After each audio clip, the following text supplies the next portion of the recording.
Present by Devika films इकोना बाजार।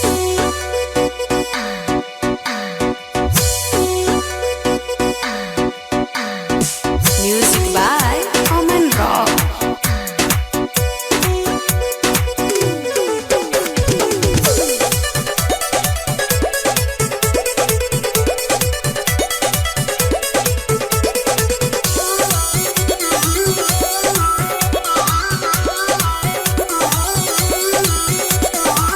का हम बताई सखी पियो के रहनिया, नैहर में बन के गईल रहनी नया कनिया।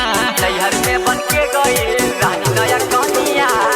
का हम बताई सखी पियो के रहनिया, नैहर में बन के गईल रहनी नया कनिया।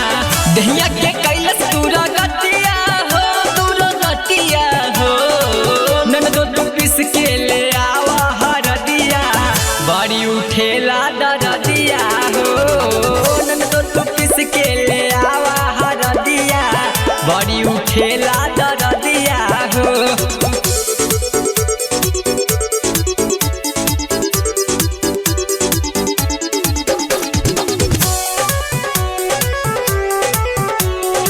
Music by Aman Rock.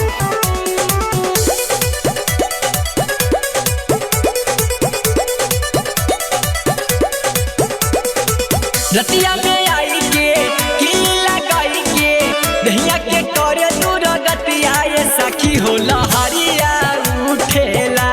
का कहीं हम कमरिया बथेला, का कहीं हम कमरिया बथेला।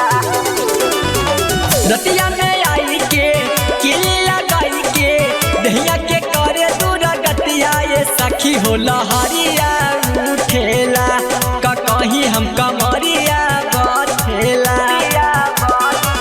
उनकर बताई का कहानिया हो, कहानिया हो।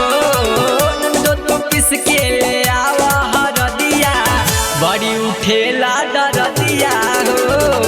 नंदो तो किस के ले आवा हरदिया, बड़ी उठेला दरदिया हो।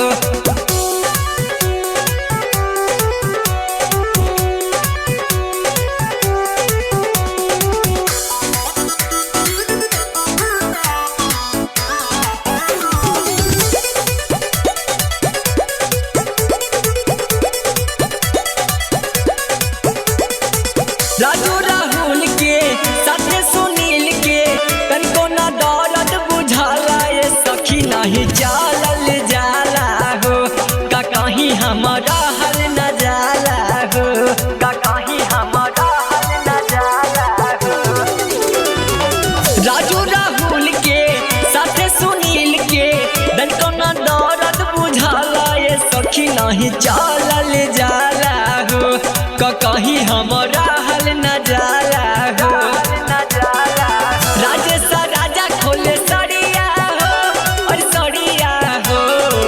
नंदो तू पिस के ले आवा हरदिया, बड़ी उठेला दरदिया हो।